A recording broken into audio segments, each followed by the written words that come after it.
Welcome, everybody, to the Skowhegan Select Board meeting. It's 5:30, Tuesday, March 10th.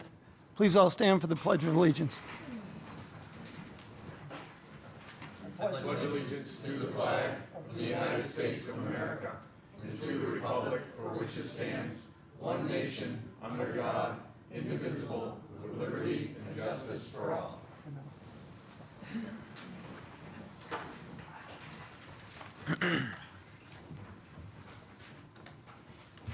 We're going to start off this evening with the town manager's report. Nick?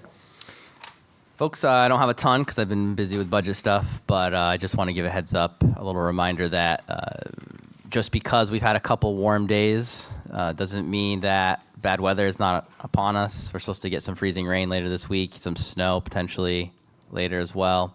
So don't take your snow tires off just because you have a couple 60-degree days, and make sure we're driving to the conditions. So that's all I have, though. Thank you, Nick. We're going to start off with department and committee reports, and we'll start off with Chief Bucknam.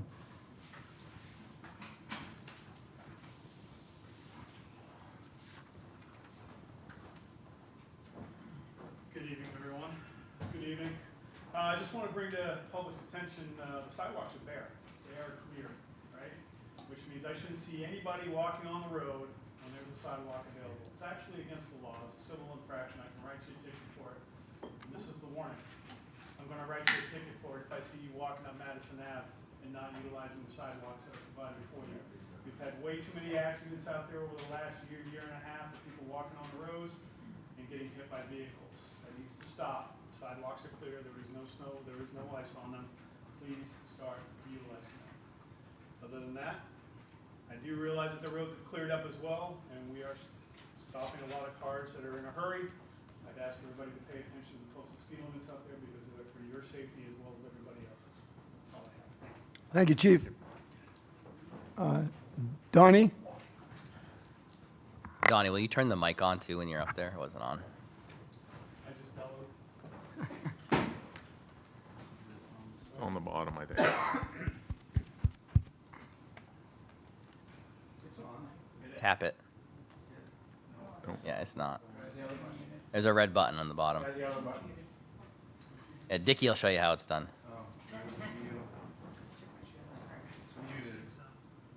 Oh, that little button.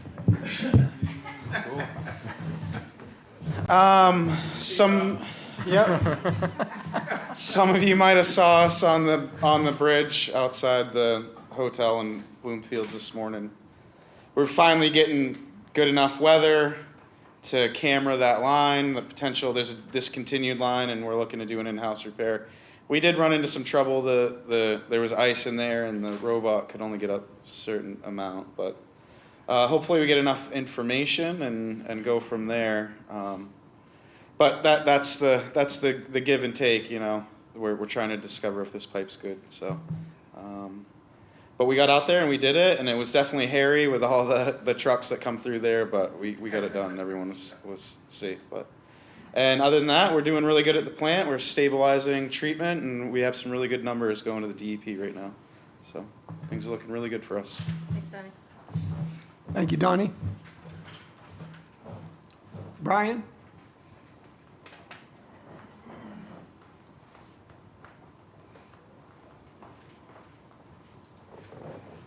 Just a couple quick things. As you may have noticed coming in, the stair showing project is wrapping up, some final cleaning and some finishes to be applied, and that's about it.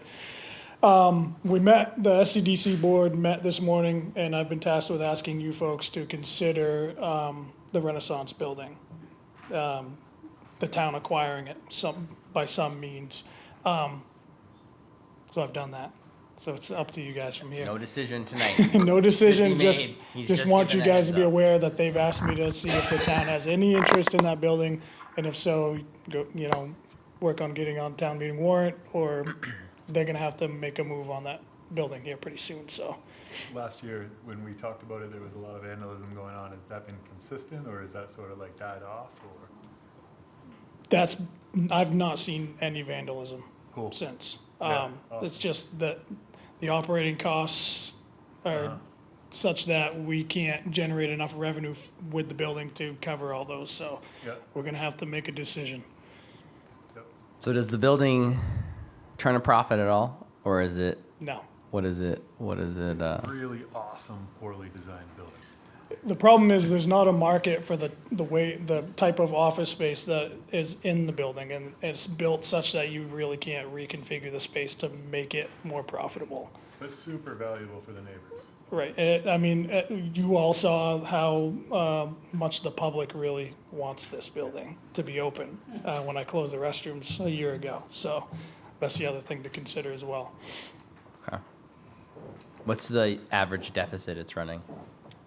40,000. 40,000. What portion of that is the elevator expense? I couldn't tell you at this point. I'd have to run the numbers.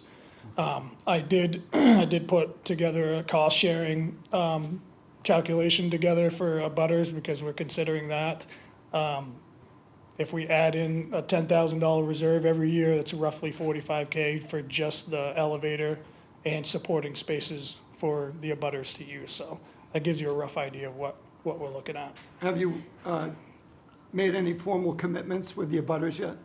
No, not yet. Okay, Yep. I think, Well, I mean, today they did agree on the formula that I gave them for the cost sharing. which is what? What the board approved in the prior meeting was SCDC would cover 34%, abutters would cover the remaining 33% each. Did both the abutters feel that that was appropriate? We only heard from one abutter. I haven't heard from the other yet. Right, so is there a contract there or not? There's no Because contract. I there mean, is they no have con- agreements to use the elevator that existed prior to any discussion about cost sharing, so. I think that, I don't think it would be a good idea for SCDC to enter into any type of cost-sharing agreement if they want the town to take it over, because at that point, the town's gonna wanna make sure that the cost-sharing agreement doesn't put the town at an endless liability. Right. Covering expenses that they shouldn't be covering. Yep, that's a discussion you'll have to have with the Okay. Economic Development Board Corporation. Yep. Okay, yes, Who owns this building? Skowhegan Economic Development Corporation, SEDC. That's not the town of It's a Skowhegan? quasi-governmental agency. it's a nonprofit. separate tax entity. Yeah. He's like, you're not speaking. It's a separate entity for tax purposes. Skowhegan does It not. belongs to the town of Skowhegan? No. No, No. No, it does not. Why are we concerned about, they'd like it to be the town of Skowhegan's. it's just another tax thing for the town of Skowhegan, right? Well, Another there- expense? I mean, There as is Yes a, or no? possibly, if the town takes it, yes, And Yeah. benefit of the taxes. Do they have the right to sell it? absolutely, yeah. So that's kind of why I'm bringing it up. That's why I've been asked to mention it, so we can make a decision and Has SEDC thought about if the town doesn't take it over, doesn't want to Yeah. buy it? What are the other options? sell it. Like to private sale? Have they offered it to the abutter?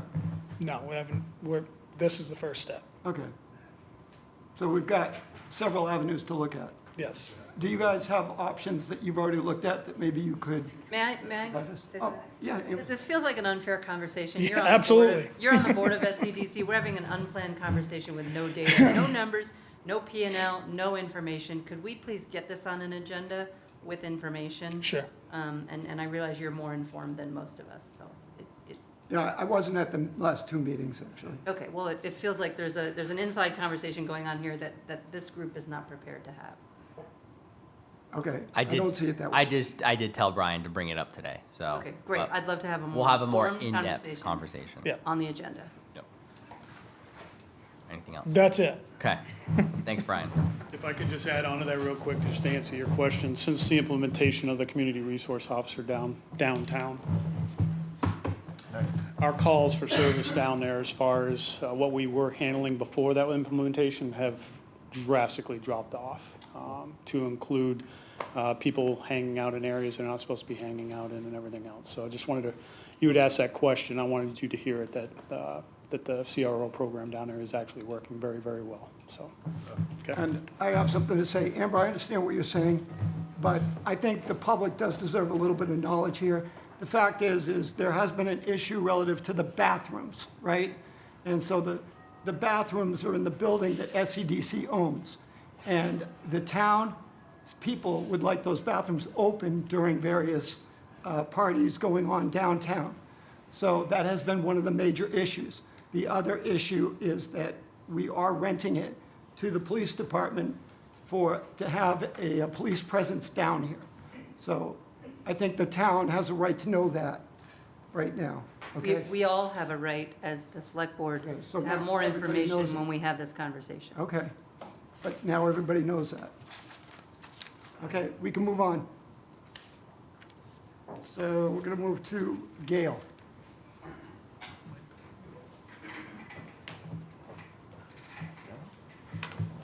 Good evening. Just to remind everybody, Monday, March 16th is tax due date. We don't have our little sign out front to advertise that, so hopefully, we have been very busy the last couple of days posting tax payments. I also want to let everybody know that nomination papers are still available. We do have, I think today, the third person took papers out for the school board, so we do have one spot that is, we have room for people to take out more nomination papers for the school board. So I wanted to make that known, and I think that is it. Thank you. Thank you, Gail. Amber, How many school board seats are available? 4. 4. We have Tanya, who last year there was a problem with hers, so she was in a 1 year. So hers has come up again, and then we have 3 other people. And I have been told that one of them is not going to take out papers. So that could change, but I just want to let people know there are slots available. Thank you. Thank you. thank you, Gail. I think that's all we have for committee reports, so we're gonna move on to conflict of interest disclosure. Amber, I have none, thanks. okay? I have none. Kevin? Eth- I have none. Elijah? I have none either. So none of us have conflict of interest disclosure tonight. We're going to move on to select board items. We're going to start with Amber. I have none tonight, I'll pass. Kevin? I have none tonight. And I'm all set too, thank you guys. I'm going to cap that off with all set. So we're going to move on to items by the public. If anyone wants to speak, please step up to the mic.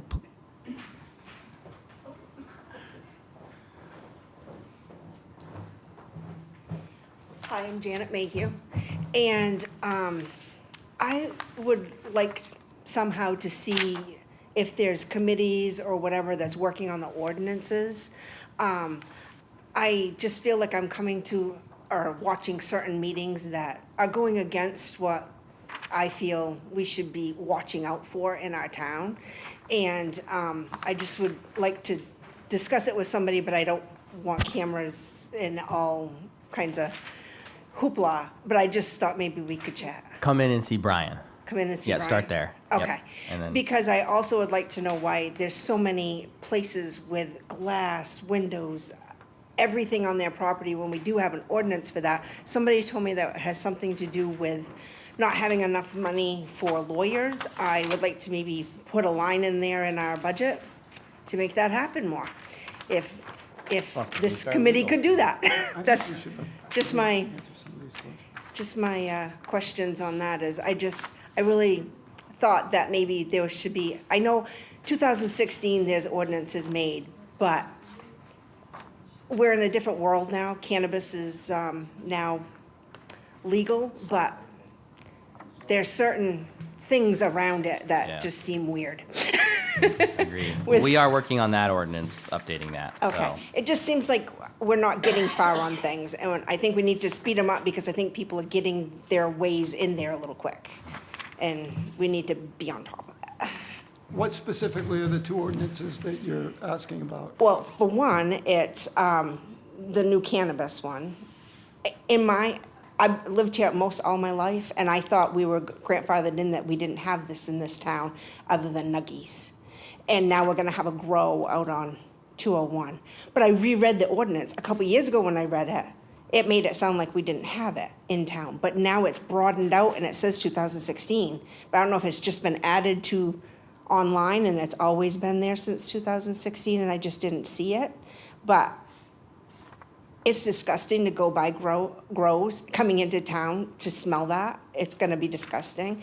If people have allergies and asthma and whatnot, it's awful. And for our town people to be able to say, yes, let's have that and not bring it up again to the townspeople. I just think 2016 was a long time ago. We have new people here. And I mean, they snuck in under the, oh yeah, we can have it on 201. And I don't know, Yeah, we have a draft going around. Yeah. And the process for that, it goes to the taxpayers, right? They have to speak to it at a town meeting. So it Yeah. can't get voted in here. It goes to a town meeting or a special town meeting, which there are parameters that are before that. It has to be posted 90 days beforehand. So we have to sort of work backwards in order to get a timeline of when we can get something through.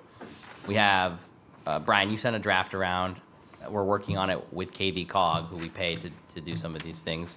And there'll be public hearings for that, and then it'll go to a town meeting, probably a special town meeting for ordinances. We want to clean up a few of them at once. So Yeah. we're looking in the fall. Yeah, and then we also have the ordinance that we've been talking about with camping. And we have the gentleman at the shelter saying that they're gonna camp out this summer because they can't use their building.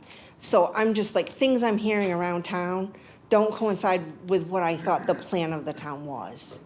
And that's just different things like that I thought maybe could be looked at. I know you guys are busy, but I'm just seeing things Yeah. creeping in that just, I don't know if you want to say anything to it, Brian, but we are working on some of these as you speak. You don't know. So the drafts that Nick references, I put together a moratorium ordinance for the marijuana, anything related to marijuana. So I'm just waiting for that process to really get going. The other one was a shelter, homeless shelter / campground, public camping ordinance. It's all wrapped into one. So that's in the process as well. We cannot regulate medical caregivers working out of their own home. That's where the controlled substance ordinance comes into play, is for those larger scale cultivation sites. We allow them by ordinance. They can only be on 201, Route 2, 150, in business parks, things of that nature. That's why that project was approved and should have been approved from the start. Right, wrong, or indifferent, those are the rules we have in place today, so that's what we have to go by. We can't reinvent the wheel mid-process. But we are now trying to address that moving forward. Nuggies was one of those ones that was, yes, because it was in place before December, I forget the day in December of 2018, it was already in town, so it was grandfathered. I just know that, one thing that, I read the paper and stuff too, but one thing that I've noticed is that I don't wanna say a different country or whatever, but there's some grow houses that were illegal, and now they've decided to be legal. But that doesn't mean that it's legal in the federal government's eyes, but when we pass it through, that's on the town, and I don't know, I just thought we should maybe relook at it, because, So just because something is illegal federally doesn't mean we have the authority to deny an application. so we don't have the authority to It's a deny land- that most it's a people don't land- wanna? It's a land use, not, the Okay, feds can come in and shut them down if they want to. okay. So if We it don't was have that beside of your house, you'd just have to move if you didn't like it, basically? As it stands right now, yes, it's gotta go through the process, and if it meets all the criteria in the ordinance that the taxpayers approved at the time. I'm yes, glad I it's don't approved. live on 201 or 150, thank you. So if, all your issues, I would bring to the planning board, the next Well, planning and that's board. the thing is, I wanted to go that day, but the time was messed up and I didn't make it. Okay. But it was yes all over the place anyway, so it's good I didn't They have have the to, frustration. though, for that particular Right, one. so that's what I'm there's a trying to get at process. is, how do we become not yes men? How do we get to a place where we have a committee that, we have that all figured out before they're coming at us and wanting, grows and wanting, solar panels in places that other people in town don't want them.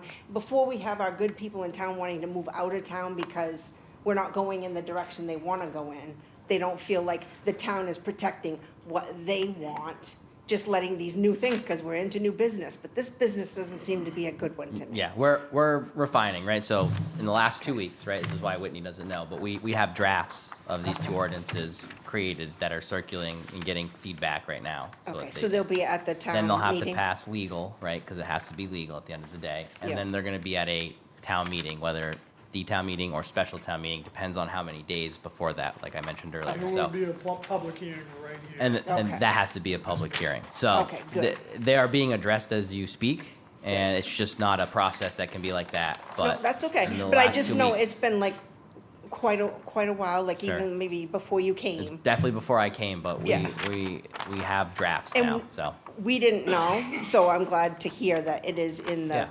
the scope of happening this year. Yeah. So the good news is, now that we're going with general code, with an E-code 360 software for all of our ordinances and codifying them, every year they're gonna be reviewed for legal. So they will be updated annually. We won't have those 7-year lapses. Yep, where it gets off the rails. Okay, good. So. 8 years. All right, Janet, yes, you're bringing up points that a lot of people have brought up to me. And I'm gonna say straight out, I am frustrated at the process here. We had a meeting probably 8 months ago with the planning board where I thought something was gonna happen, and nothing's happened. Nothing's happened with the no camping ordinance. We pushed that way back in last summer so that it would be in place this spring. The idea that we're gonna have to now go through the spring and the summer and be taking down campsites and trash is frustrating. And I hope that we can find a faster way to do this. People have asked for it, and it's not happening fast enough. I've also tried to get with the planning board regarding a property maintenance to strengthen some of it, so that people can't have trash outside their yard. It's not fair to anybody else in this town. It's not fair to the neighbors. And I do think we should try to figure a way to make this happen sooner than the fall. it's just the places that are, like you say, a mess, or they have trash or whatever. I'm not even talking trash, I'm talking, they are pretty much a junkyard, but they're not licensed for it, and it's being allowed, and that's just, if I had one shingle off and it was a code, somebody would be knocking on my door, you know, I mean, which is great, that's what I want. But I just feel like, you know, we gotta move forward, and I'm hoping that this will take place at the town meeting and that will be the answer. But I would like the process to figure out how we can make it go further, whether it's committees or what, I don't know. Thank you. I think what you're asking for is extremely reasonable, and I think we should, as a board, get together and figure a way to speed it up. The other thing was last year, when I was upset about this place had trash all out in front of their house all winter long. They only was gonna take it in the spring, and I guess they got talked to about it to take it.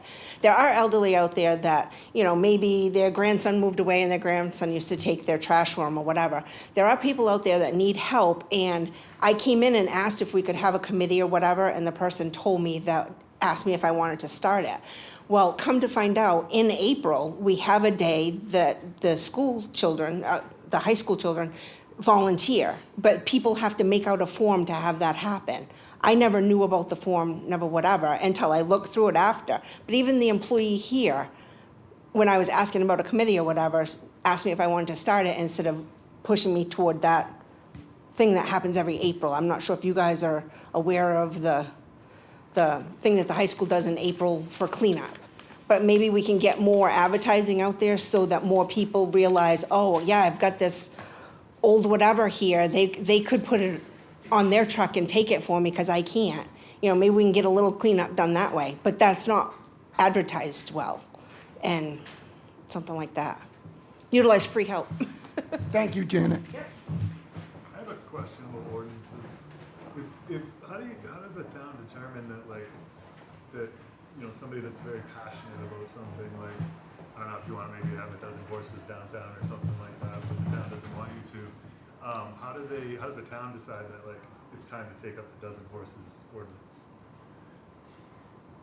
You could, a couple ways. You can have a petition, Like, right? historically. Right. Is it- Petitions can be filed, town meeting, it can be brought up, select boards if it's, multiple people. You don't want to just cater, you don't want to make an ordinance for one or two people. And does the town pay attention to a petition with like, what, 200 people on it, or Yeah. something like that? Yeah, yeah. Okay.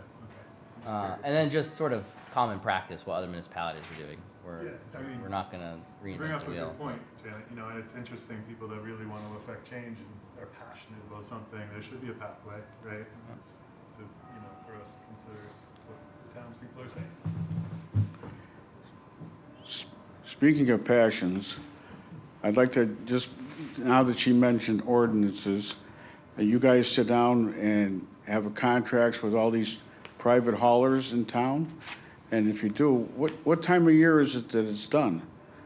And why are we not addressing the recycling part of it?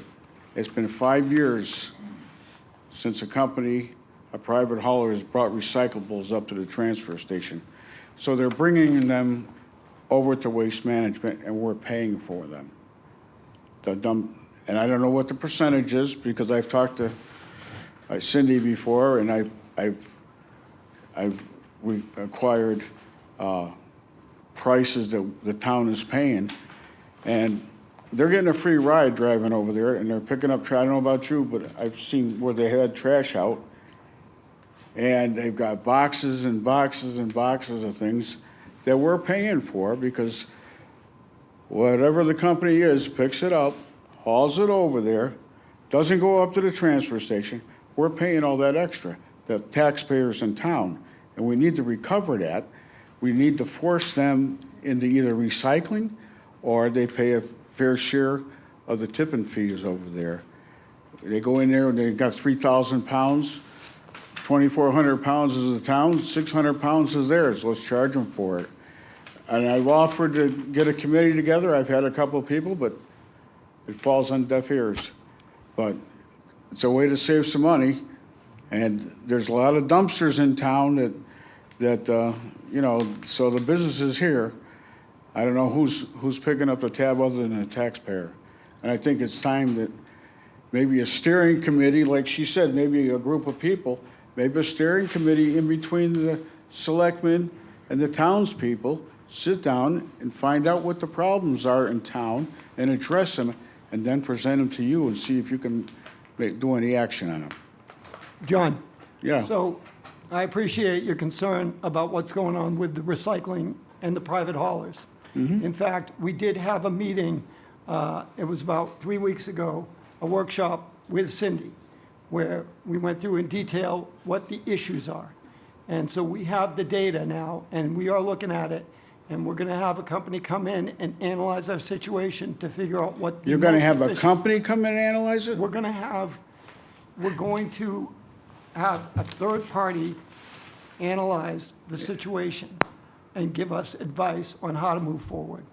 Yeah, Like someone who works with this. yeah. Well, Not just random, it's It doesn't, subject it's not matter rocket experts. science.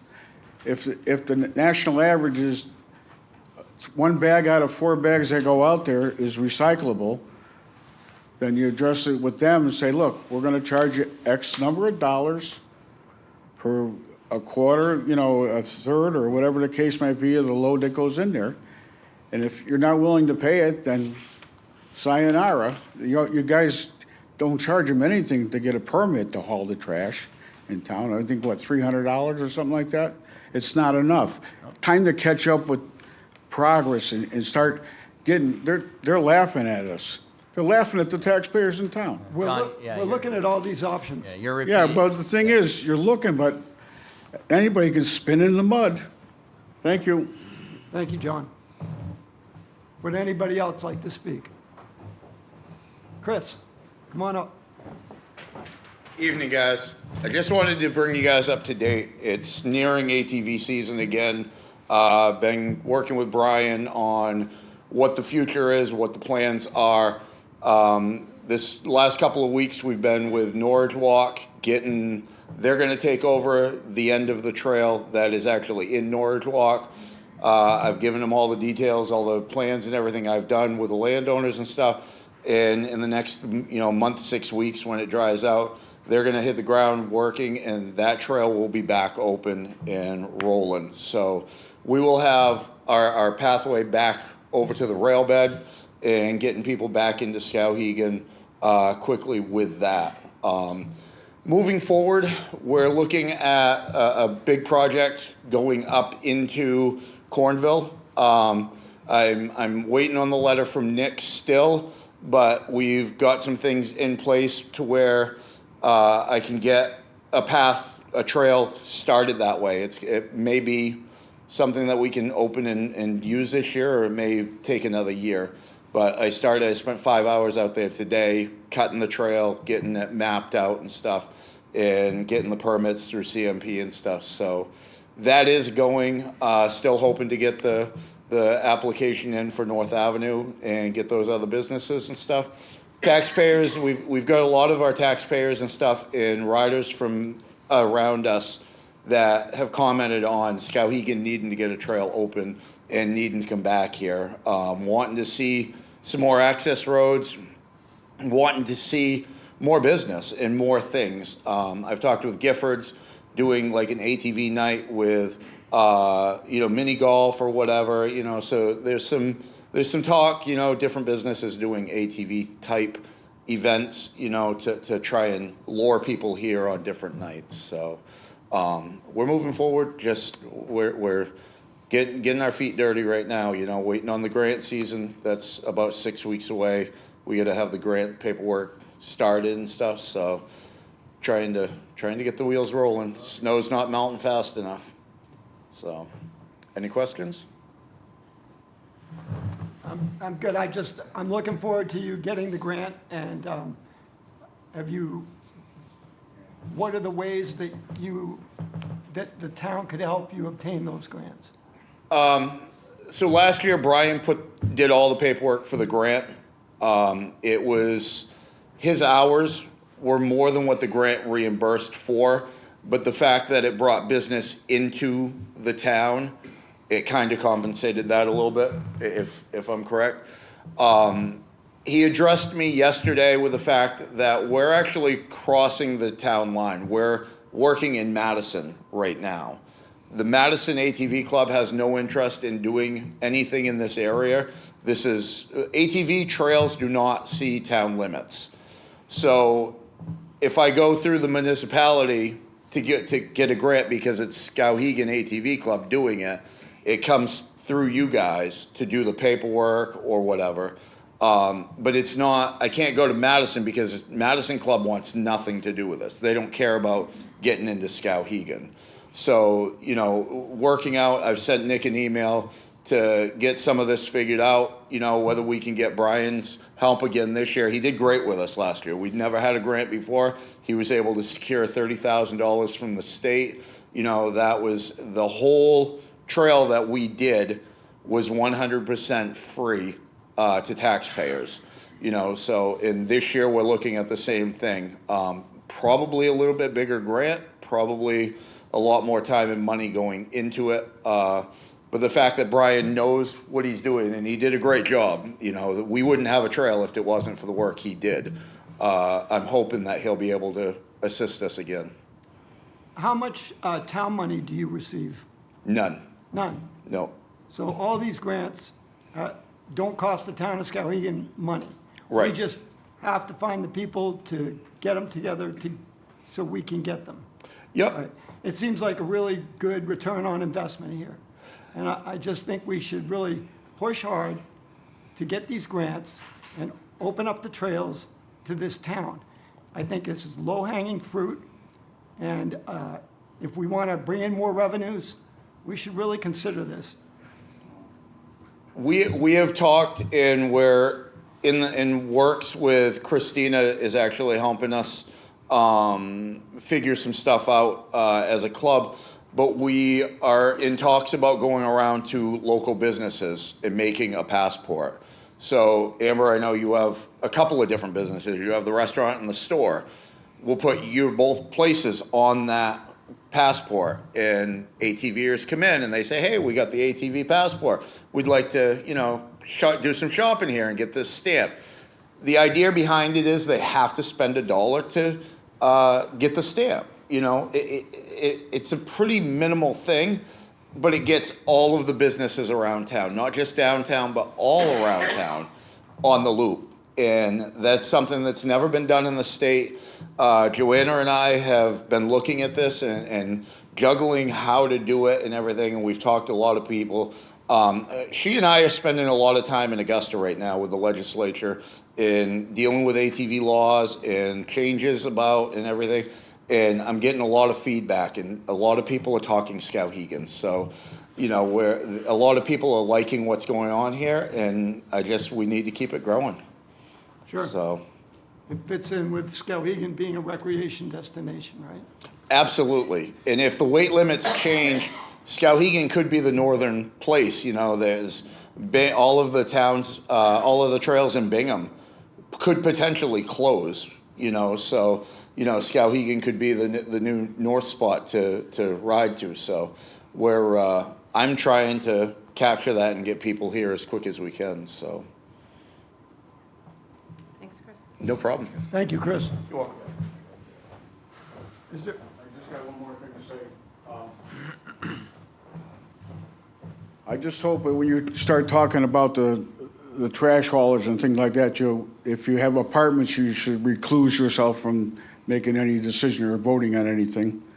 I don't know how many people have apartments up here on the board, but other than you, Whitney, and maybe you, Amber, I think that in all fairness to the taxpayer in town, if you have apartments and it's going to affect your apartment thing, which I don't know if it would, it all depends, but I think you should recluse from making any vote at that time. Thank you. John, I appreciate that, but I really believe this whole recycling thing is a larger issue than just that. There's a lot of moving parts. May be a larger issue, but it affects you guys up there.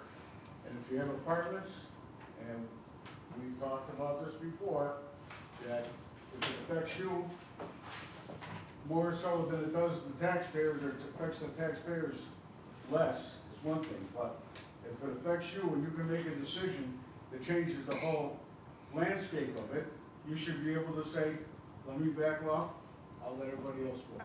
Thank you. I don't have a problem with that if I determine that it's a conflict of interest for me.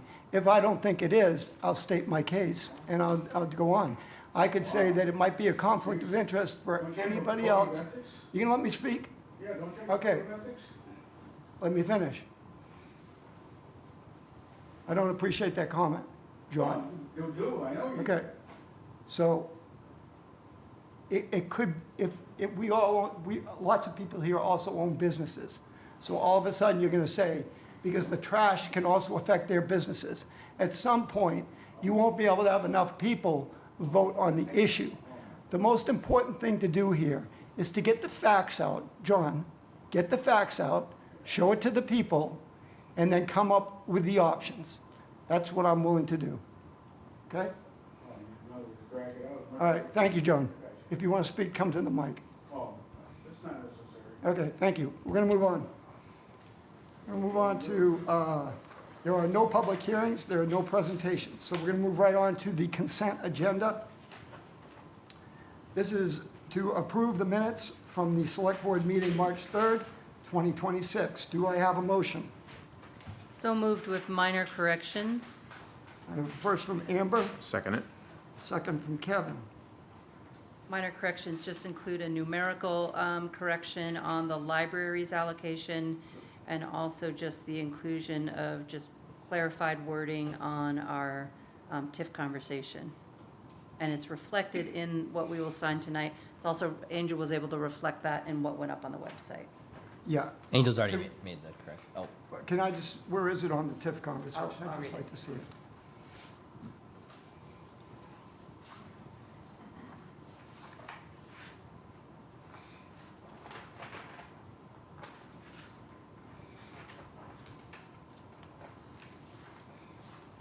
You talked about the select board discussed potentially allocating a portion of funding from the downtown TIF rather than solely from the general fund noting compliance requirements and the TIF's eventual sunset. Is that what you're referring to? That's right, and I just asked for clarified wording, because the way it was worded in the draft makes it sound like we would only potentially contribute to Main Street until the TIF sunsets. And so I asked for clarification of how the conversation, how my comment went, which was the select board discussed potentially allocating a portion of funding from the downtown TIF until its sunset in 2030, rather than solely from the general fund, noting alignment with the downtown TIF criteria. So you raised the issue of, could a portion of the money come from the TIF? We all agreed that yes, it meets the criteria.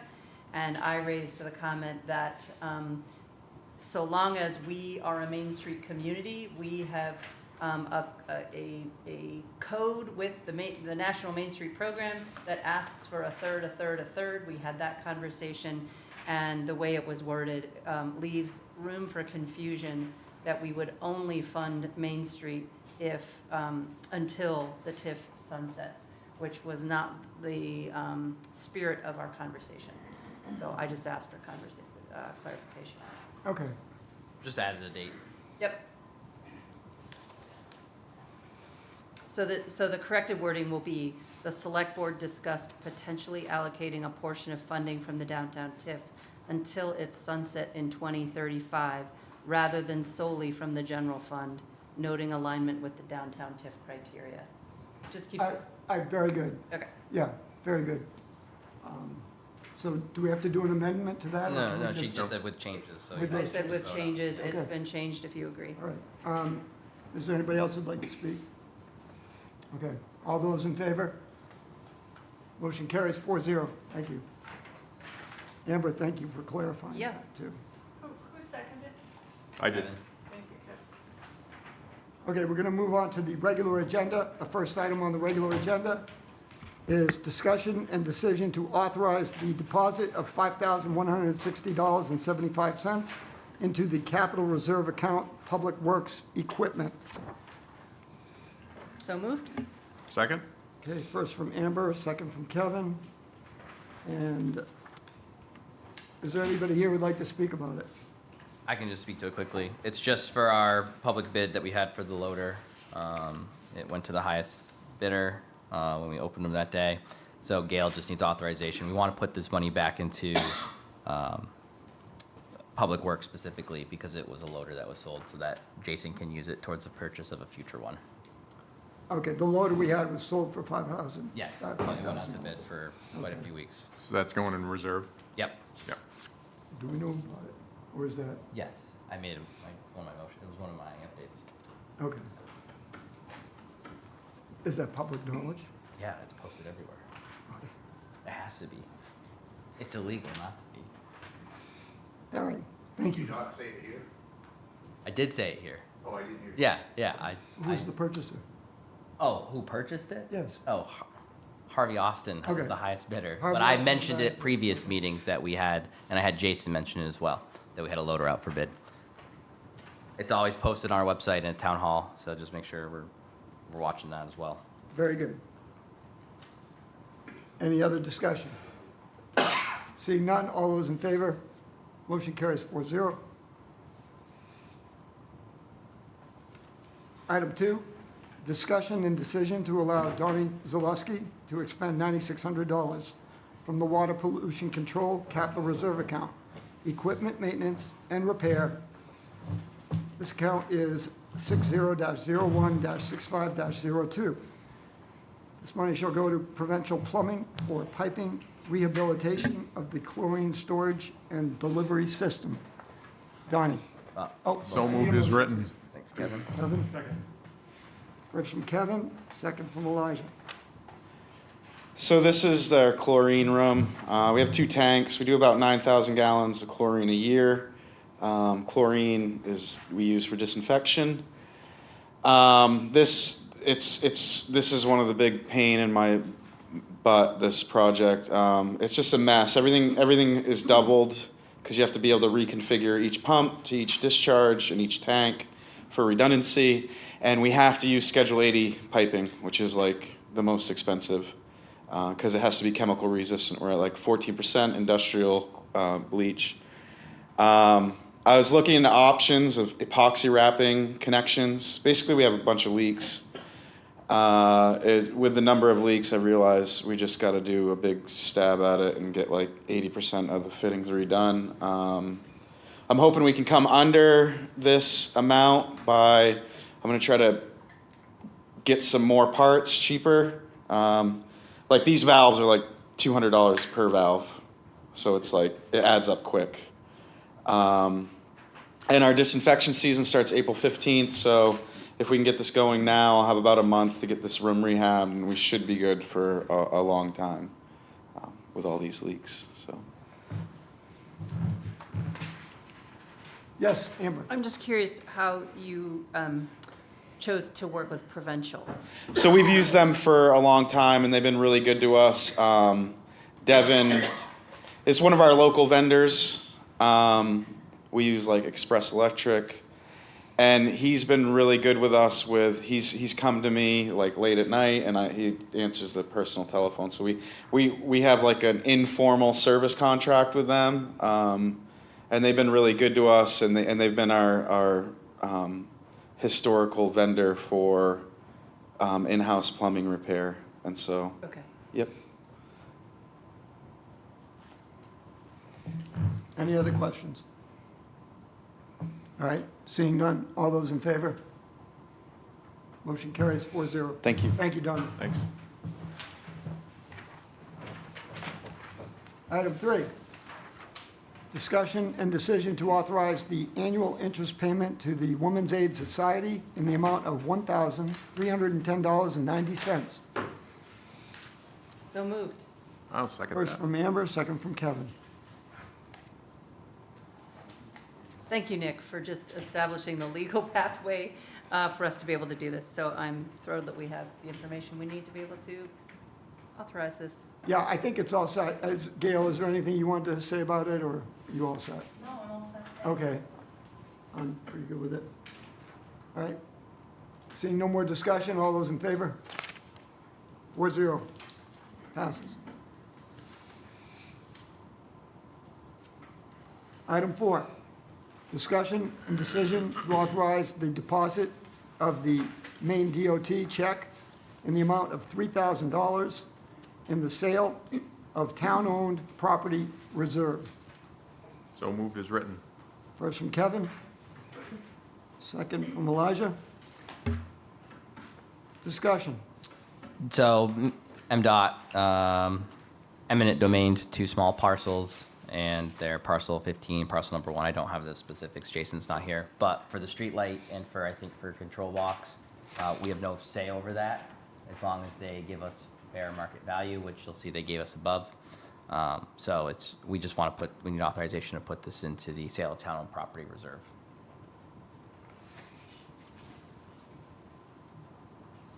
Any more discussion? Seeing none, all those in favor? Motion carries 4-0. We now move on to the treasurer's warrants. Is there a motion to approve treasurer warrants 67 and 68? As written. Second? First from Elijah and a second from Kevin. Any discussion? So I would like to note that the $3 million on warrant 68 is not an expense. It's actually a transfer of money to a bank account that will yield a higher savings. This was something that Nick saw was an opportunity for us to earn more money on our money. So he smartly took advantage of it, and that's what's going on there. Thank you. Any further discussion? Seeing none, all those in favor? Motion carries 4-0. We shall now move to the upcoming meetings. I'm just going to read them off. We have a special select board meeting on March 17th. That one still is. Gotcha. We have a special select board meeting on March 17th at 5:30 at the town hall. Then we have a regular select board meeting, March 24th at 5:30 at the town hall. We have not yet planned on doing a TIF educational workshop. That will be delayed until sometime in April, or at which time it seems appropriate. And it will be announced prior to. I now move on to other business.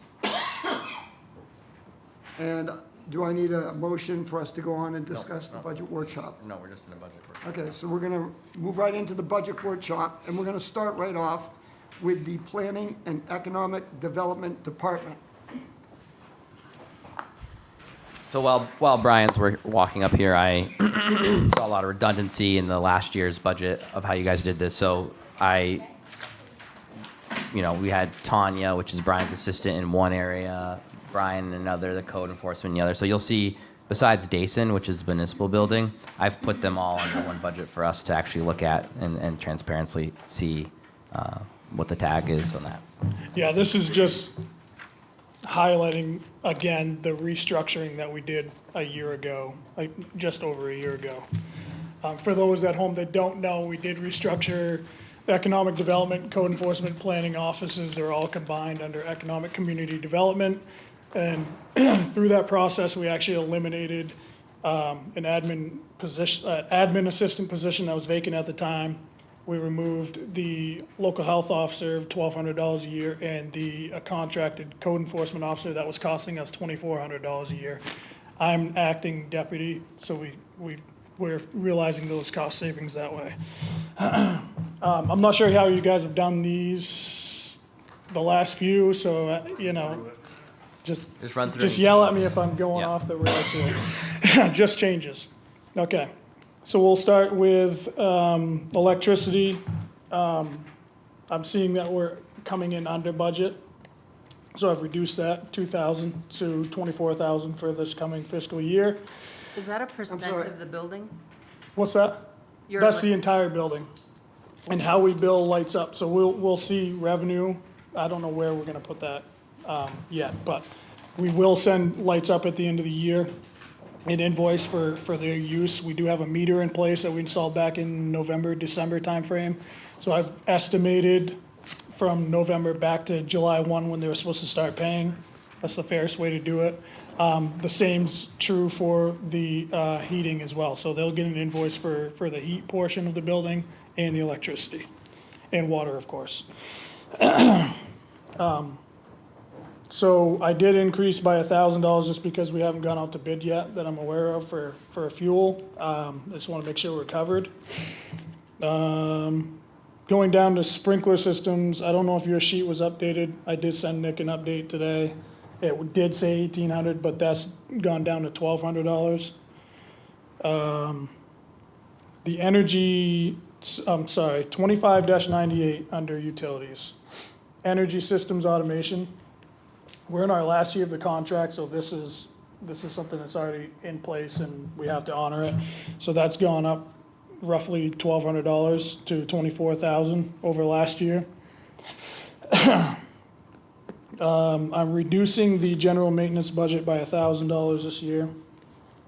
Landscaping under purchases, gas, diesel, and landscaping, both of those items I'm wiping out.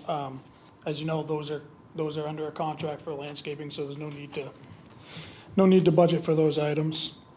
Miscellaneous expenses for 60-20, that's going up a couple $100. That's just the cost of the inspections for elevators and things like that. Going down to personnel services. Nope, sorry, that's it for municipal building. So overall, it's a 2.1% increase for that budget. I'll carry on unless there are questions. Right, so you've just gone through the general government municipal building maintenance. Now Yes, you're gonna jump yep. into the economic. and Economic community development, yep. I just curious, okay. Yeah, but, I'm with you. okay. Though, I'm realizing now that I didn't state that when I started, so failing already here. So now we're gonna move on to the general government, economic and community development department. Going to travel, I'm reducing that to 200. We just don't use that line item. I just don't feel it's necessary, really. For me, it's traveling to Northgate, Southgate, Renaissance Building, checking on things. It's minimal, so it's not worth noting. The 200 really is there for, if we have an issue with the CEO truck, it covers Aaron's expenses if he has to use his truck to drive around town. Training budget, you're gonna see 104% increase there.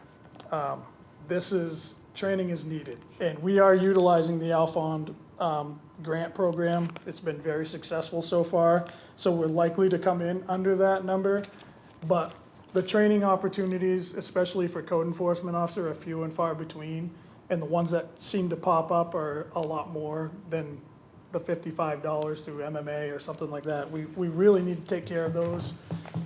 The CEUs, just to maintain your certification, it's like 60 to 80 CEUs, credit hours, but that doesn't translate to actual hours. The actual hours of training is well over 300 hours, just for reference, but I feel it's justified that we increase that budget this year. The dues are gonna stay the same, just so everyone's aware, the dues, that's the town's membership with KV-COG, it's through my budget. That's what allows us to do joint purchases and things like that with highway and pollution control if they take advantage of it. Moving on to, Is that a pretty obvious saving? what's that? Is that a pretty obvious savings? Like you said, way more than I, 16. I want more information on that. I don't know, Yeah. I don't know if we can get better deal or not. Okay. I'm not part of that procurement process, so I couldn't tell you. That'd be a Jason and Dina question. Office supplies, those are going up 27.3%. The reason for that is last year we reduced the budget drastically for those supplies because we had an overabundance of stuff. When Jeff left, there was a lot of material downstairs. So we're just chewing through that and we're getting to the end of it. So that's why you're seeing the increase in that line item this year. Postage, we're going up $300, that's 25%. Postage and advertising are in the same boat, we just don't know, that's an unknown. That could be a project coming in town that we have to advertise for, send notices to abutters, things of that nature, there's no way of knowing, so we just wanna make sure we get it covered. GIS mapping is a 23% reduction. They covered some training for this fiscal year that we're getting taken care of this year before the end of the fiscal year, so that's why you're seeing a reduction there. Under utilities for 15-15 telephone, that's not for the phones in the building, that's for the use of the CEO's tablet. It's through AT&T. It's a data plan for the tablet so that he can do his field work. Professional planning services, professional services is 18,000 this year. That's going up a few $100 over last year. That's our planning contract with KV-COG. I don't have that going up. It looks like it's staying flat. I think it was less last year. That might just be a Typo. typo. It was a Okay. little less last year. Any other increases? I think that's pretty much it for that department. And you'll notice at the end there, it's a reduction of 2.2% overall for that budget. Why did you reduce your capital reserves? It's just a different plan of attack for the building, if we're ready to get into it, unless there are any questions about the operating budget. I mean, I think the operating budget looks pretty good. You kept it down 2.2. I like that the health insurance has gone down. You're one of the only departments that had health insurance go down, so. I don't think Aaron takes insurance. He does the buyout. The buyout, insurance buyout, yeah. So Brian, the 2 fees we paid at KV-COG, can you tell me what the dues piece covers? So The dues is just the separate from the town's planner. membership into KV-COG. And what does that get you? So that, like, combined procurement with other communities. They go out to bid and get sand, salt. They offer a lot of different combined procurement programs for different materials. I think we could probably take advantage of more of it, the more I learn, because I'm sitting on that board now, so I'm learning more about what we might be able to take advantage of. So we're definitely going to look at taking advantage of as much as we can for that kind of money every year. Okay, Yep. thank you. Is fuel a part of that budget? Or that a part of the program that they can, I've not yet heard fuel being Go part of on. it, but it could be, so. be interesting to look into that? Absolutely, yeah. I'm sure we're not the only community that's got, tanks that store fuel, so. So getting to, if we're done with the operating budget, to capital reserve, yeah, you're gonna see a 41.5% reduction. And it's just, I think in the past, there was budgeting for upfits of offices and general interior renovations and things of that nature. I just don't see those as needs. My focus and priority is the exterior and protecting the building so that we have it for another 100 years. So this budget is gonna allow us to do that. That's not going to cover projects that are 500,000 or more. Those are projects, if we determine there's a project of significant size, and we need to go after a grant to take care of those projects. And the money that we're putting aside in this budget will cover those matches for certain grants. So the biggest thing that we're up against, my highest priority, because it has to do with life safety, is this fire escape. The fire escape. It's not code compliant, it's grandfathered right now. I think that's a stretch. At the courthouse, right? Yeah. Yeah, the issue with tackling a project like that is it's a huge capital project. It's not fair to the taxpayers to come and ask for $100,000 every year to replace $1 million structure. That's something we need to go after. We need to come up with a funding plan, Nick and I, and figure out the best course of action. I just think that the budget year after year for capital reserves, again, is just not focusing on priorities and protecting this asset that we have in this community. What are your grant ideas for big, So the biggest thing is the roof. The roof's gonna have to be replaced. It's a 30-year roof, 25 to 30-year roof. It might not have to be replaced in 30 years, but we have to plan for that. That's a project that's like 130 to 150,000. That's something we could plan for. It's not a huge capital project. The exterior facade, there's still a lot of repointing and areas to address. It's a $150,000 project. We're gonna be able to take care of that in the next 3 to 5 years. It's not at that point today that, we need to get this done, but in the next 3 to 5 years, it could be. So those are the things that we can address. I'm also trying to be careful of putting money aside for projects that have to do with, that are tied with the Opera House.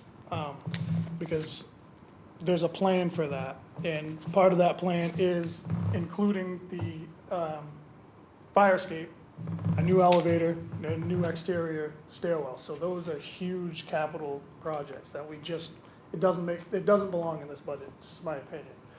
Those are projects that we need to stack some funding opportunities and take care of at once. So, municipal building reserve went from 129 down to 75,500. The Opera House didn't get funded again this year. Community Development Office, 0 funding. That had stuff like mapping computer replacement. I've got a brand new mapping computer. We don't need another one for another 7 to 10 years, so there's no need to set money aside now. We'll start putting money back in that account around year 4 or 5 to try to replace that.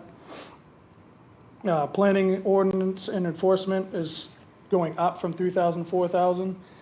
That's $4,000. That's due to the Conservation Commission's request. Their request is 4,000 this year. They were not funded last year. that's the 7,000? Yep. And what's your capital reserve balance today? I don't have those figures in front of me. The Conservation Commission is less than $10,000. No, just generally. Overall, we don't have an updated We'll know that for reserve, so. town meeting. Yes, hopefully.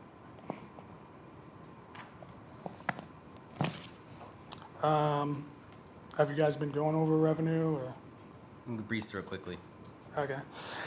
Not much to talk about there. Plumbing inspection fees, I had to go up $500 on that just because the last 3 years we're seeing well over that. But we can't, again, that's one of those variables you just don't know. Development could just come to a screeching halt. Building permit fees, we're going up $17,000. That's another one of those wild cards. The last 3 years, we're averaging well over 30,000. That would be great, but it's not something we can count on. Some of those are the larger solar projects and things like that. Those don't come through the door every day, so. That is, the big one, well, not really big one, SEDC. So in the past, they've always reimbursed a portion of Jeff Hewitt's, or the Economic Development Director's salary. It was typically around $37.50. They upped that to $42.50 this year. But they've also included the admin assistant, so they're gonna cover, I think it's $47.50 for director, $32.50 for the admin assistant. Who's So it's they? roughly, Who's they? SEDC. SEDC, SEDC helps offset the cost of this Yes. office? yes. So that's roughly $7,500. Trends look good. I'm gonna ask the same question I always do, is what is the capital reserve balance? We just, They just asked that. Oh, Yeah. oh, we don't have it. Yeah. Oh. We can pull it from the spreadsheet, but I don't know how far Renee's reconciled it, so. So we wouldn't be able to get that for any of the accounts until, it's gonna take, Oh, we got a couple last time, so Yeah. it just is, if she has time to do it, yeah. okay, Yeah. all right. Do the fees, Brian, for plumbing and for, what's the other one, building permits, does that refund the Economic Development Office? Or do that goes in the general fund. general fund? Yep.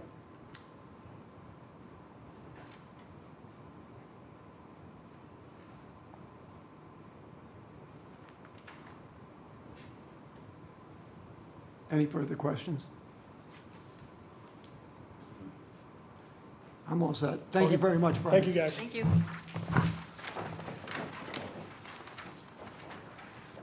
Donnie.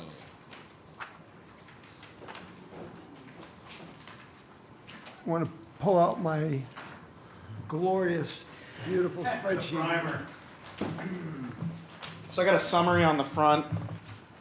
You have 25, 26, and 27 fiscal years.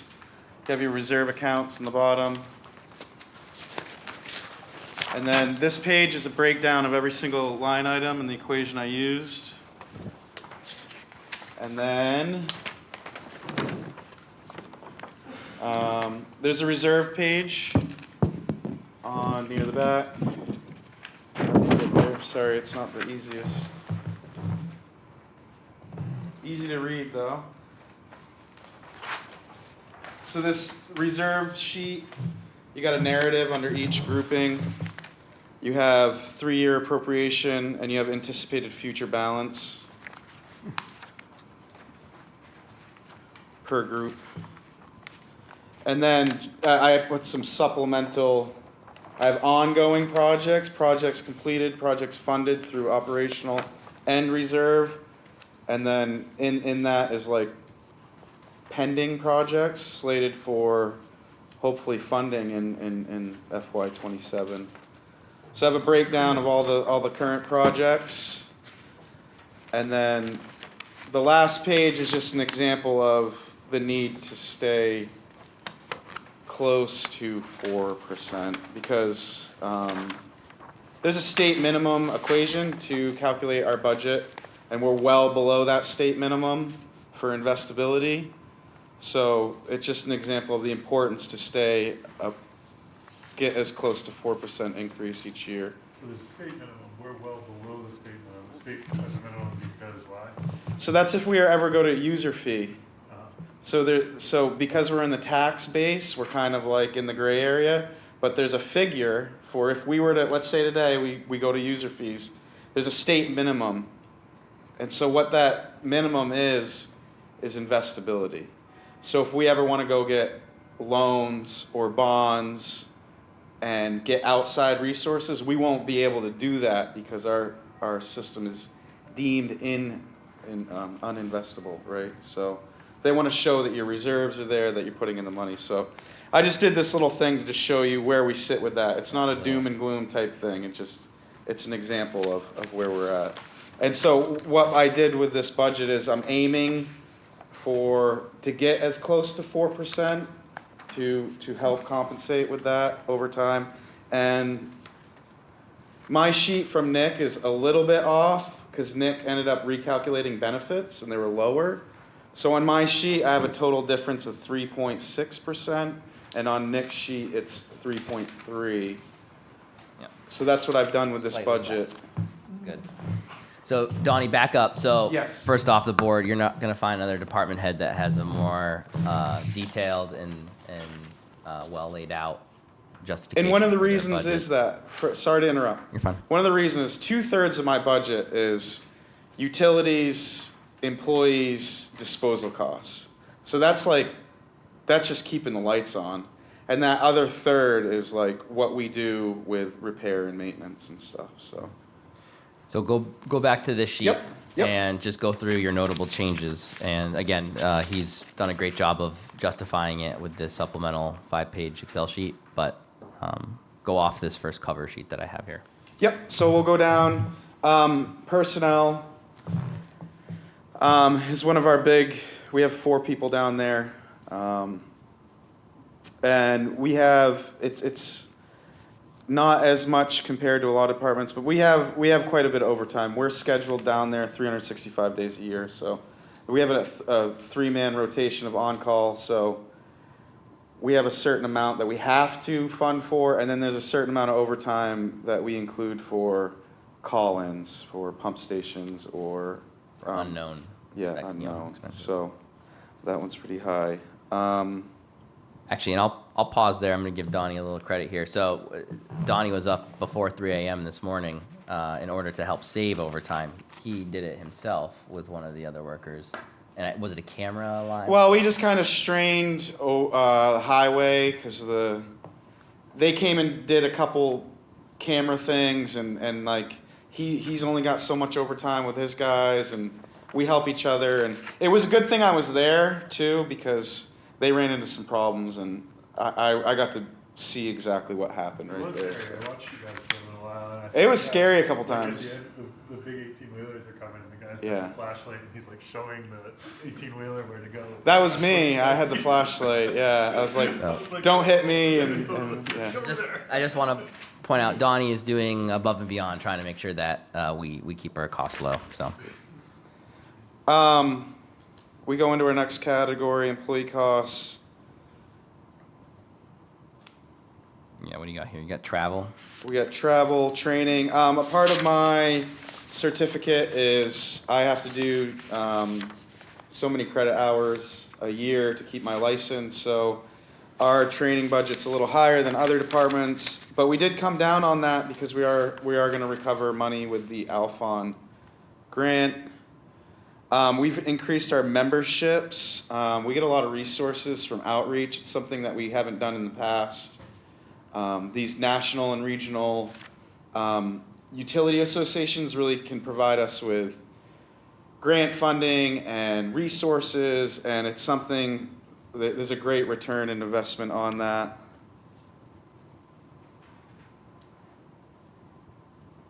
Uniforms, that's pretty standard. Employee costs, that's all under, oh, sorry, I'm reading the wrong line. So what do we go to next? Supplies? Yep, go down to benefits, supplies, yep. Okay, so we have office supplies. I went up on the postage because we have to do these industrial waste surveys. I did put an application out to see if we could get nonprofit status, because technically we're under a scientific discovery loophole, so I'm giving it a shot. But significant savings if we get Yeah, authorized. because So I it's a did great calculate what it idea. would cost for these packets to go out, and it's a part of our permit to survey. We have to do it like every 5 years. So I'm hoping we don't use that much, but if you do calculate it out, what it would cost to send a survey to everyone, it is kind of substantial, you know, even just sending a letter. Laboratory costs is a big hit. We do outsource our weekly BOD lab, and it really isn't. We used to do them in-house, and it's not cost effective to do it in-house. So that laboratory cost, that's all of everything we do for our testing. And we did actually just purchase a phosphorus incubator for $1,700 because we'll be doing 2 tests a month. And by doing that test in-house, we will pay for itself by the end of the year. Some of these tests can be $100 a pop, you know, per week, you know, and we have to do them. Applications, permits, fees. That's state. We have a permit to keep discharging. Cleaning supplies. And then this is one of our biggest, probably top 5 expenses is chemicals. It's the bleach, it's the sodium bisulfite, it's the polymer. And that's also what I'm working on. If you look at my sheet of projects with potential savings, this is where I can find savings by getting real-time control for our chemical pumps. So we got to go pretty high on this because we want to make sure we have enough bleach and everything for the year. But I am anticipating hopefully a 20% return on that cost if we can get these analyzers in and run them. Go to utilities. Electricity is our number 2 cost, and that's an environmental thing. So I got to go high on that too. I have to take the peak usage and evaluate that. And I do see, we added some analyzers in last year, and we're already seeing $20,000 in savings just from that account in less than a year. So we're gonna add, so I gotta go high on it because we gotta anticipate hot weather. When we get, our blowers use the most electricity, and when the weather's hot, you need more cubic feet of air. It's like the reason you put a cold air intake in your diesel, you know. So that's an environmental thing. We are going to look at big time savings recovering that though. Heat, water, telephone. And then we go into contract services. This is our number 1 thing is the biosolids disposal. So that one account is $137,000.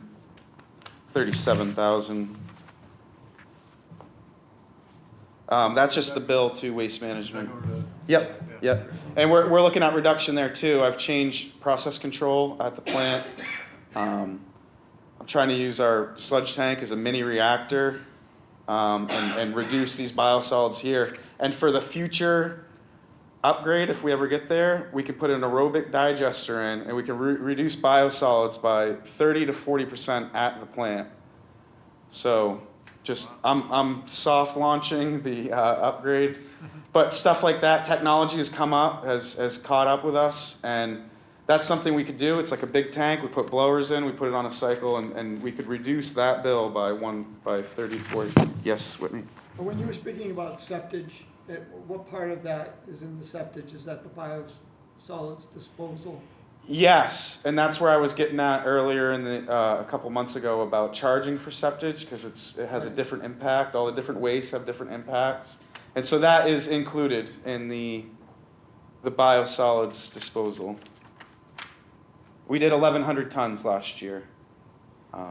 So what part of the biosolids disposal is septage? Well, we process it, so I can. That's part of the fee study I'm looking into to see what we properly charge. We can break it down by BOD. That's the biological activity. So there's percentages of what septage is. There's percentages of what the sewer system brings us, and then I can take the total and I can break it down. And that's part of a fee study that we're going to do with Maine Rural Water. We're going to do it for free. And we're gonna break down and we're gonna see what the real impact is from commercial septage, residential septage, commercial entities that discharge the system.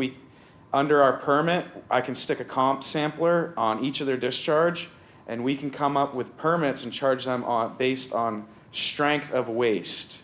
And so we can really break down, that's something Nick and I are working on. And hopefully in another year with you guys' help, we're gonna start, because unfortunately, there's advantages to the tax system, but there's also disadvantages. And the disadvantages are certain people have more impact, but they're under the umbrella of a mill rate, so. Or even bigger umbrella of a nonprofit. Yes, there are entities that we're not charging. Or our biggest users and don't pay anything in. Yeah, and those big users, like, they cause a lot of interference with the collection system, and our guys run around taking clogs out on the weekends, costing overtime, so. That we're not compensated for. Toxicity testing, special waste removal. So special waste removal, that actually goes to Cindy. She uses that, I don't know why we have it that way. It's a different account, but it's my screenings that come from my press, my screen wash press. That's that $6,000 for, it comes under a different category than the sludge. And so that $6,000 is for that.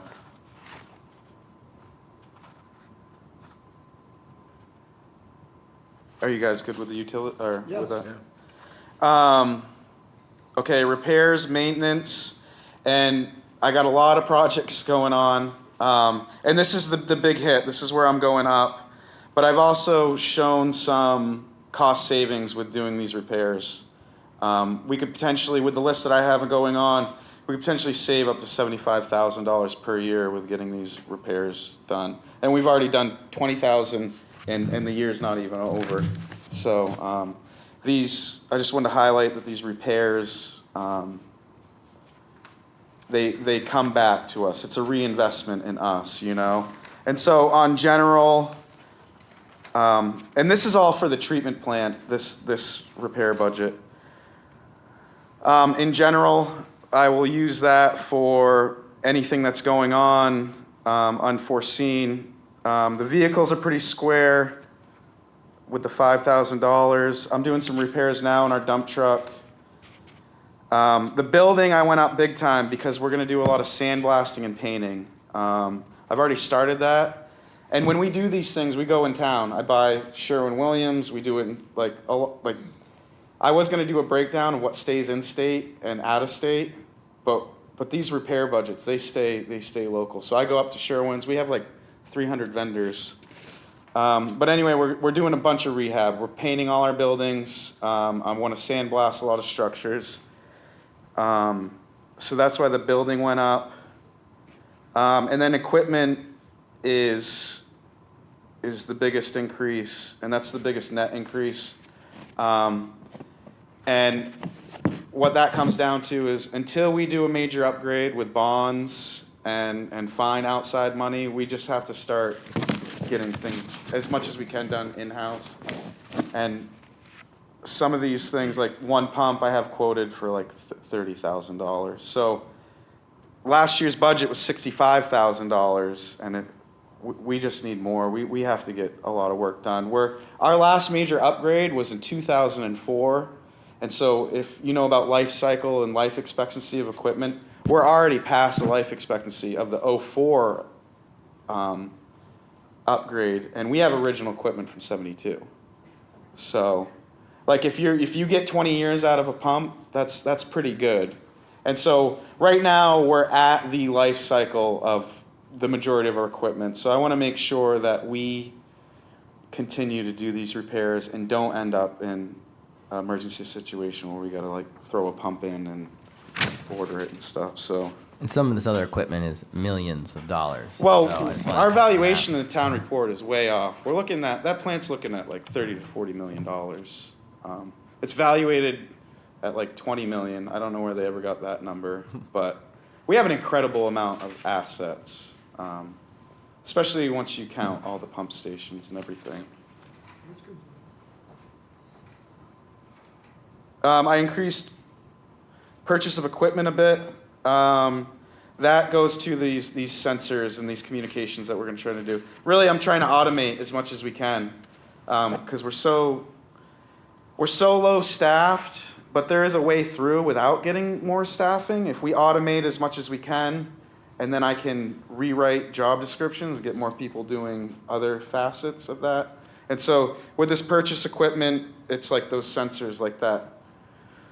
Like a $5,000 sensor, and it can run our pumps in real time, and then we save like $10,000 by trimming our usage, you know. So that's where I'm at with that. Gas and diesel. How much would you say the usage is like over in that scenario? Well, for chemical, like what I want to do this spring, you can cut your chemical usage easily by 20 to 30% with real-time Not automation. electricity? Or, Well, electricity right now, I'm saving us, most of that $20,000 with the DO probes that are running our blowers in real time. yeah. What happens if the electricity goes out? I'm sure there's generators, but. We have a massive generator, 275 kW, we could run that whole side of town. Really? Yep. Wow, that's great. It runs at 1/6 the load. Wow. Yeah. And by Yeah, come on down. diesel fuel? What's that? Diesel fuel runs it, or? Yep, diesel fuel. Yep.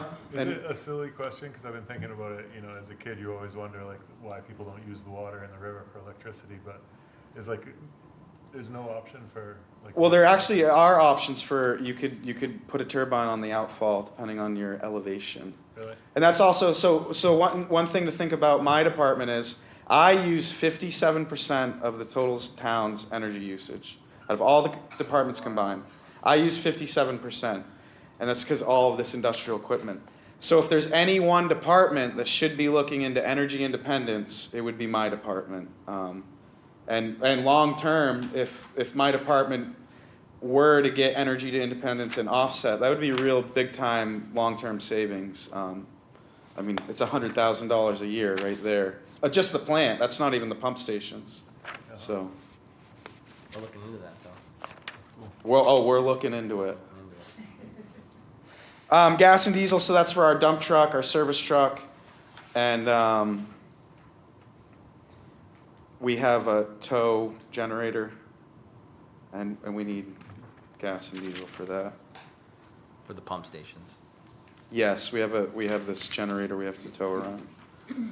And then a safety equipment, a lot of that is gloves.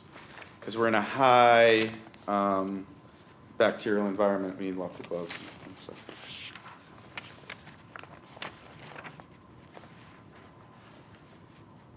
So we're going to pump stations. Pump station is another one that I have to go high on the electricity because it's environmental impact. At the treatment plant, it's temperature. With the pump stations, it's rain. So I have to go pretty high on, I have to take the highest year and budget from that. But we have been doing pump station optimization, and we're looking, like right now, I'm under 50% usage for the year, and we only have a couple months left to get out of the fiscal year, so. Donnie's done great. What I'm trying to do is save all the money that goes to like CMP, waste management, all these huge bills, and then we reinvest in ourselves, you know. I just want to point out today was day one of the icebergs by the dam, so. Oh, really? Yes.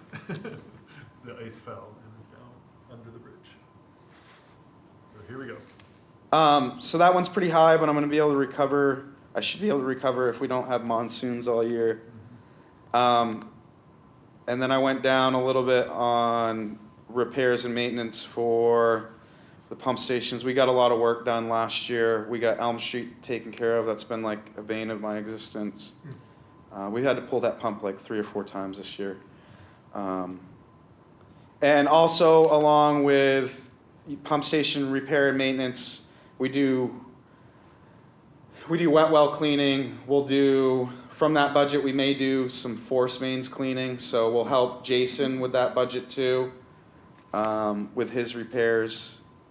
And then that segues into that sewer budget, that goes to Jason, that $35,000. And so basically that pays for his manhole covers when they repave and stuff, so. Okay. You're onto the capital reserve now? Yep, and capital reserve, I've come down because we did fund the future survey and we just funded a survey for the plant. So we got a lot of our future obligations done, so I've come down, but I haven't come down too hard, and the reason that is we just spent, we're getting a lot of things done. So we just spent 170 out of the reserves last year, well, including tonight's reserve that I asked for. And this is all going to really good projects and stuff. So I want to keep, I don't want to go crazy with the reserve, but I think it's important that we keep these reserves coming in and help protect, because these reserves ultimately protect the treatment plant, 36 miles of sewer, and 11 pump stations. So there's quite a bit in there. What's in the reserve balance? So I have a breakdown. I have a sheet here. I have a great sheet here.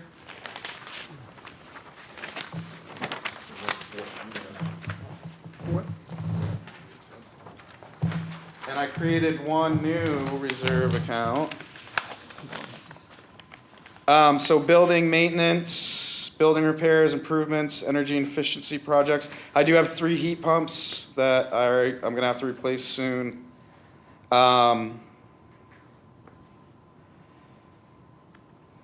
Equipment maintenance and repair, that's what I come to you guys for anytime something unexpectedly breaks. Equipment replacement,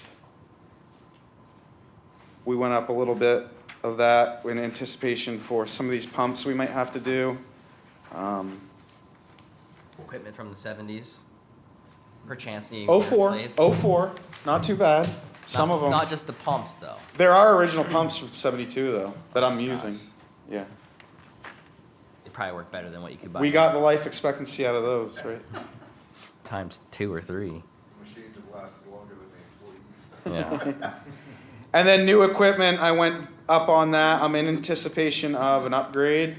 If we get into, depending on how funding works with upgrades, sometimes you have to do these weird government rules about where it came from and what it is. And if we have some extra money for new equipment, we might be able to purchase. Basically, a lot of times you got to go for the lowest bid too. So there's might be like semi-premium equipment that we may want. Well, the one I have picked out is a UV system. So I think if we start funding this, we could potentially get the upgrade and then have the money and drop this in. Information technologies, communications, the SCADA system. We have 5 stations that are red light stations, meaning someone has to see the red light, call dispatch. That's old school. We want to transition away from that. So I've increased communications. Sewer system master plan, I went way down on that because we've been doing a lot in that, and we've been pulling a lot of that survey, everything we've been doing there. We're getting pretty caught up on that for now. And then vehicle replacement, that's just for the cycle of our international dump truck.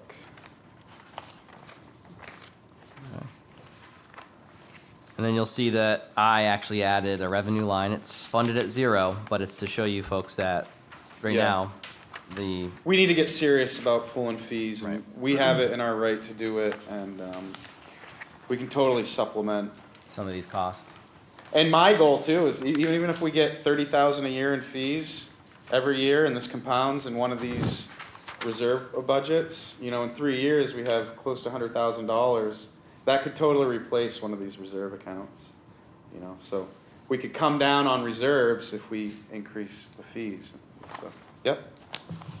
So your feeling is if we charge the fees, we're gonna more appropriately charge the right people, so out-of-towners aren't gonna get away with dumping their goods. 100%, So 100%. the effect ultimately will be, we'll bring in more money than and reduce the taxes Well- more because we're actually now charging people from outside of town. Well, really, it's not about bringing in money, it's covering the costs that we're losing. Like I've calculated one industrial user is costing us $15,000 a year. And so why should one private entity cost us $15,000 a year when the entire population is, is funding that, right? So that's where that impact fee breakdown is really important. And it's, I'm surprised there's not more regulation around that. Like, is there, or- there's lots of regulation around. around like industrial? Yeah, and that's what I've been getting at with, we almost, what I need to do is create an industrial pretreatment program, a hybrid version. And through that program, we regulate entities, and it's a business-friendly thing, because what could happen right now is a business could come in, and we're not regulating them, and a certain part of their process is putting toxicity into our system, and then we lose our toxicity waiver. We lose our toxicity waiver that costs the whole town $25,000 a year.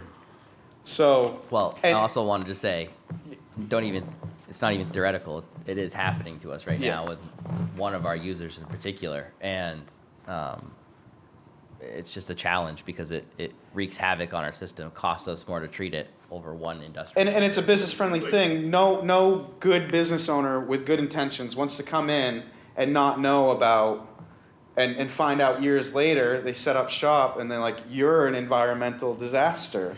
Like, you know what I mean? It's a poor management thing, so. And when we permit people on the front end, we recover administrative fees. I'm thinking like energy efficiency of Maine, right? So they're giving people lots of benefits to do the right, or not, whether it's the right thing or the wrong thing, to less hazards in the future. I'm surprised like the state of Maine doesn't offer towns like us, Well, we're working on it. Yeah, We are obligated under our permit to do these things, and we have been instructed in the past, like 20 years ago, to do it, and we kind of like kicked the can, and now it's like, it's one of those doors left open type things, it's, it's super interesting. yeah. So Donnie, you're projecting 0 for commercial fees. Are you saying you want to implement commercial fees? Well, it's a major structural thing that we need to, and what I'm gonna do first is get a fee study. And we can really look at what the impact of, because we do have a tax base that is paying their fair share. And so we want to break it down and see all the different entities, all the different types of waste. And it will come down to, we need to charge for septage. We need to charge for commercial septage, especially. And we need to start, and people that are tied to the system, we need to start giving them an impact fee. I have a question. I have two properties on Cross Street. Yeah. Right up here. One of them, they've been awful from the standpoint of like my responsibility. Yeah. So I've replaced them both going to the road, all the way to the. Oh, road. your service lines to the road. Yep, Right. yep. One of them went straight out the back of the house, like as far away from the road as you could get. It went out about 15, 20 feet, and then nobody could figure out where it went after that. It appeared to go up towards the courthouse. Yeah. Right, and so I guess I'm questioning, like, how many of those, that's 2 houses, and both of them were pretty problematic, right? So I replaced both all the way to the road. How many houses are like that now? Right, where Well, they that don't leads know to- where they go? Right. That's something Jason and I are gonna work on. What we can do is the smoke testing, and we do pipe location, and we can do dye testing, and that's part of surveying the system and starting to, what we've been doing in the past is as-needed repairs. Sure. And that's what they do with the jet truck, that's what we do. So you wait for a problem to happen, then you do it. And so what we need to do is you survey the system. Where is it old, where are the connections, what are we doing? And so that all leads to, Maximum efficiency. yeah, It's interesting. about data collection and stuff, so. Any further questions? Donnie, thank you for a really thorough review and extremely detailed analysis of what you're doing is very helpful. Yep. Can I ask one last question? Yeah. Of course. Thank you. Is this graph suggesting that we are not, That's if we were to go to meeting the user fees. That's what I was talking about at the beginning. That's our deficit to the state minimum. state- Okay, So, but because we we're in the should be in the tax blue. base, right. But we're, so I'm just illustrating the need to, Fees make up that difference. well, to get close to 4%. That's why I'm at 3.3. And it's slowly closing that gap. And then I think with the fee structure, we can close the gap. We don't need to be there. And so with the discussion with fees, it's not whether to fee or not to fee, it's what's fair for us, for this community. And that fee study will do that. And we can be reasonable and we can, you know, I think part of what people are worried about is another fee is gonna be added on top of their taxes. yeah. And I think that what's important is if these fees, the way they're done, are allocated properly, many people's taxes will go Reduce. down with it. They will long-term. Like, we build these accounts, and then I don't need to pull $380,000 for the reserve. We got 200 sitting in this, so it creates financial stability long-term. It also creates fairness Yep. for the users of the system. Right, and it's an impact fee. So if you use 1 gallon, we charge you for 1 gallon. If you use 100,000 gallons, so it's as fair as it can be, you know. And then the rates we can set, and we can leave it up to the select board.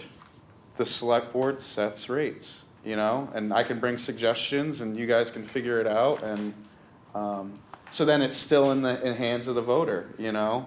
You guys are elected, so if you make the decision on it, and we can do in-network and out-of-network. So if you're in Skowhegan and you pay taxes, you could pay a reduced rate. You know, if you're from out of town, you don't pay taxes, you pay a full commercial rate. So and just to end it on one more note, you know, this is where I wish John was still here because this is sort of mimicking the transfer station conversation is, we're it having is. out. Like we're having conversations that in the last, you know, whatever, 8 months that the town should have been having 10, 20 years ago. So we're catching up. yep. And it's not all doom and gloom. It's just the trajectory that we're on. Yep. And so I'm all about closing the gap over the long term. Cool. Thank you. Thank you. Thanks, Donnie. If there's no further business, I will entertain a motion to adjourn. You don't want to go over general assistance? I'll make it very Oh, quick. I apologize. It's all right. I'll be very quick. I didn't ask Renee to come. She's our general assistance administrator. For folks who don't know, general assistance is required of every Maine municipality by state statute. They refund us 70% of the monies that we give towards qualified applicants who come in and fill it out and you know, are eligible for assistance. You'll see that you're actually looking at a deficit. We're cutting.